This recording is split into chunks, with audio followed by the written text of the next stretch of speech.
Before my eyes, Brother Eze's skin cracked. Like dry mud. Black smoke poured from his mouth. His teeth grew long and sharp. His eyes turned full red, no white left. His body twisted like rubber. Then he let out a loud cry. "You dare burn me. I fed you all peace." I grabbed Mira and pulled her weak body toward the stairs. He tried to grab us, his long fingers stretched like rope, but the fire was growing faster. It burned his shelf, his candles, his skulls. We climbed. 1 step. 2.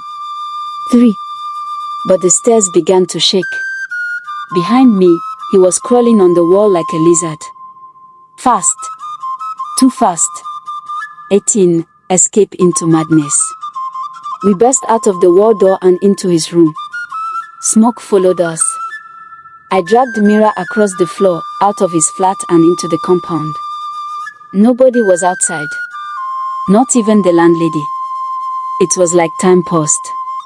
I looked back. Brother Eze stood in his doorway, now full demon. Horns on his head, chest open like he had no bones. But he didn't follow us. He just smiled. "I'm not done.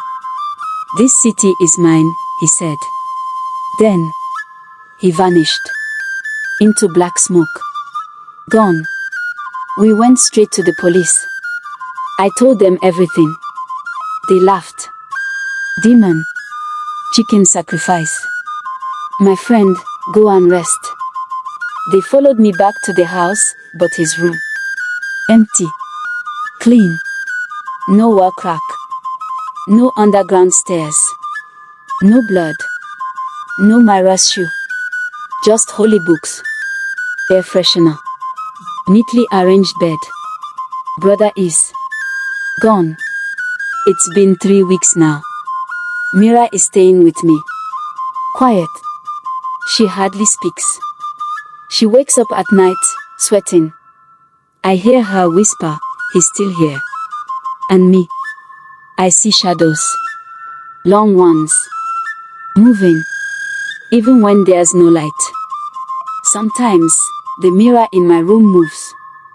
Just a little. But enough to remind me that he's watching. That he's waiting. That my neighbor is not gone. It started small. A goat gave birth to a baby with teeth. A woman at Relief Market shouted fire in the middle of the day, yet there was no fire. And then, children began to vanish. First 1. Then 2. By the end of the week, 6 were missing. No ransom. No trace. Just gone. The police blamed bad boys. The governor blamed cultists. But Mira and I, we knew the truth. Brother Eze was back. One Sunday, Mira insisted we go to the church where Brother Eze used to preach. "Maybe there's something there," she said. So we went. The place had changed. Before, it was a small wooden building with plastic chairs. Now, it was painted black and gold. Big gate. Security. And a large sign that said, "The Rising Mountain of Fire and Freedom Ministry." We entered. The ushers all wore white gloves. No smiles. No greetings. Inside the church, people sat like zombies. No singing. No dancing. Just silence. At the altar stood a man. Not Brother Eze, but his twin. Or maybe, his next face. Not yet. He raised his hand. The whole crowd dropped to their knees without him saying one word. Then he spoke. His voice. Smooth like palm oil on hot rice. But something in it twisted your belly. "Some of you came here with doubt," he said. "Some of you came to spy. You want to test me. You want to see if I'm real." He turned directly toward us. Me and Mira. We froze. He smiled. His eyes were red for just a second. Then back to normal. He knew us. We didn't wait. We jumped up and rushed toward the exit. But the doors were already locked. All of them. Mira shouted, "It's a trap. He's gathering them." I looked around. People still on their knees. Eyes closed. No one moving. No one breathing hard. It was like they were under a spell. Then the prophet raised his hand again and whispered, "Bind them." The ushers moved. Their eyes dead. They walked toward us. Mira grabbed one of the wooden collection boxes and smashed a window. Crash! We leaped out. Ran. Ran like our feet were on fire. We told the police again. They told us to stop making noise. One officer even said, "This is Imo State, not Nollywood." That night, Mira packed her bag. "I'm leaving this city," she said. I begged her to wait. "We need to fight." She looked at me. "Fight what?" "Evil that wears perfume and quotes Bible." "I don't want to die." She left. And now, I'm alone. Back in my room. Hearing whispers. Shadows in the corner. My mirror has cracked from the inside. And just now, a letter slid under my door. I picked it up. It read, "You are not alone. We are everywhere. Your neighbor has many names." I stared at the letter. The handwriting looked like something written with a chicken's leg, scratched, shaky, and dark, like charcoal mixed with dried blood. "You are not alone. We are everywhere. Your neighbor has many names." I turned it over. Nothing on the back. But I noticed something else. There was a smell. Palm oil. Mixed with something rotten. I dropped it quickly and wiped my hands on my shirt. Then the lights blinked. Once. Twice. Then, darkness. Nipah had taken light. Or maybe, they didn't. Knock. Knock. I froze. It was 2:13 a.m. Who knocks at that time? I tiptoed to the door. No peephole. No sound outside. Just silence. Then, knock. Knock. 2 knocks. Nothing more. I whispered, "Who is it?" No answer. I took 2 steps back. Then 3. And that's when I saw it. A shadow moved under my door. Not feet. Crawling hands. 4 fingers. Long and black. Like sticks from the evil forest. Then it stopped. Slid back. Gone. I locked the door again, even though it was already locked. Because fear makes you do things twice. Morning came like snail crawling with no energy. As I tried to bathe and forget the night, my phone rang. "Mira. Mira. Are you okay? Where are you?" She paused. Then said, "I came back." I turned. She was at my door. I opened it and hugged her. "You scared me. Why did you?" She pulled back. No smile. No greeting. Just her eyes. They looked grey. And watery. "Can I stay here for tonight?" she asked. Something in her voice didn't feel right. But I said yes. Because fear is loud, but loneliness is louder. That night, Mira didn't eat. Didn't sleep. She just sat by the window. Staring. I asked, "Are you sure you're okay?" She turned to me slowly. Smiled. But her teeth. They weren't her teeth. Too straight. Too white. Like they didn't belong in her mouth. Then she said something.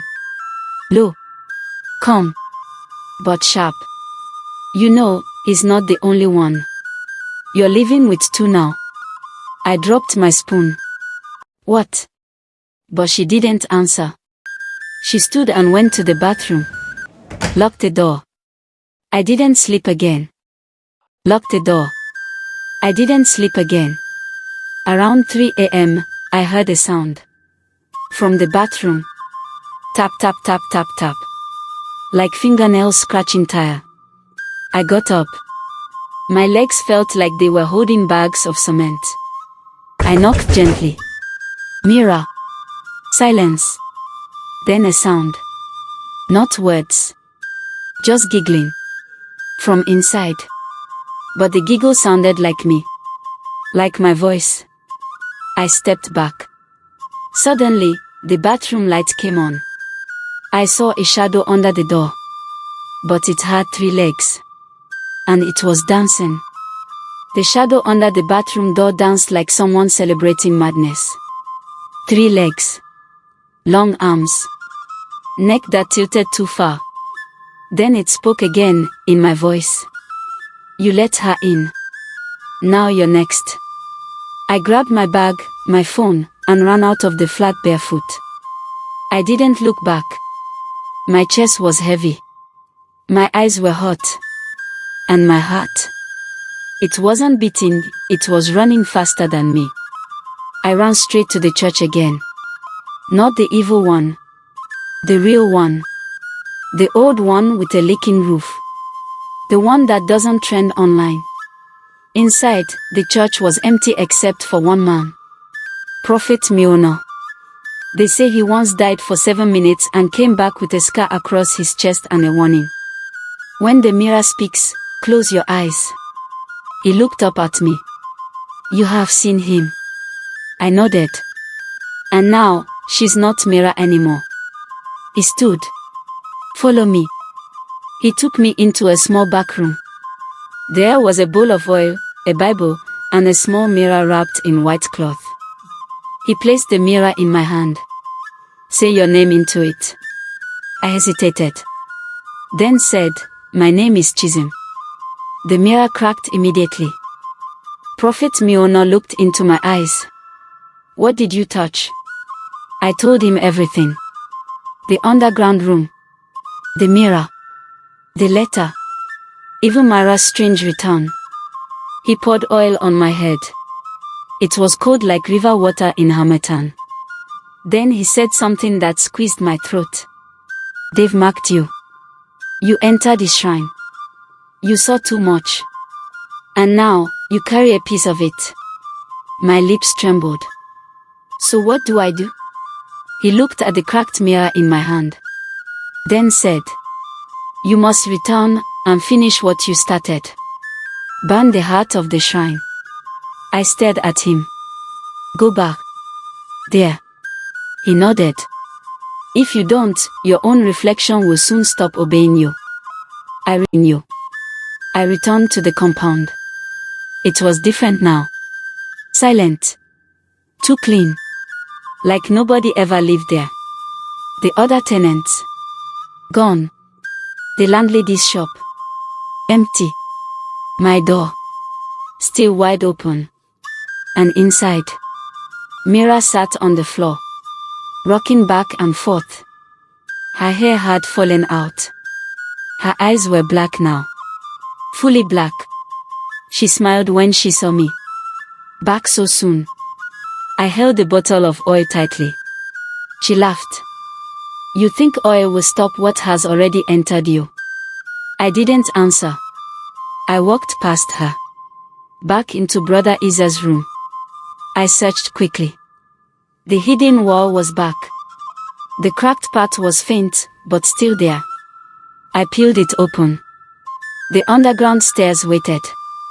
As I stepped down, I smelled blood and ash. But this time, something was different. There was a sound. Heartbeat. Loud. Slow. Deep. Like a drum made from the chest of a monster. I followed it. And then I saw it. A heart. Floating. Beating. Burning with black flame. In the center of the shrine. The true power of brother. I turned. Nobody there. But the voice came again. This time, louder. From inside me. If you destroy it, you destroy yourself. I looked down. My shadow wasn't mine anymore. It had horns and wings, and it was smiling. I dropped to my knees. Everything around me felt heavy, like the air had turned to stone. But then I remembered something Prophet Mira said. When the Mira speaks, close your eyes. So I did. I closed my eyes and poured the oil into the black flame. The moment the oil touched the fire, the heart screamed. Yes, the heart screamed. A high, piercing, animal-human sound. The whole shrine shook. Flames turned red, then white. Then everything exploded in a blinding light. I was thrown backward, hit the wall. Darkness. When I opened my eyes, I was outside, in the compound, lying on the ground. It was morning. The sun was up. Mira was standing over me. But this time, she was crying. Her eyes were brown again. Her voice, shaky but normal. Chi, you brought me back. I sat up, dizzy. Behind us, Brother Eze's room door had disappeared. There was just a wall now. Like the room never existed. The air smelled clean. Like rain after a funeral. The end. Now you may ask, was it all real? Was it a dream? Was it madness? Maybe it was all three. But here's what I learned. Not everything that looks like you is for you. Sometimes the scariest things were the commonest faces. Evil doesn't always come with blood and horns. Sometimes it borrows your smile. I was too curious. I ignored signs. I trusted shadows. And I opened a door that was never mine to open. But in the end, I survived. I fought. And now, I warn others. Because you see, your neighbor may not always be human. So check the mirrors. Check the laughs. Check the shadows. And above all, be sure that the you in the mirror blinks when you do. Thanks for watching. Hope you learned something from this story. Subscribe or follow because more interesting stories is coming. Thank you.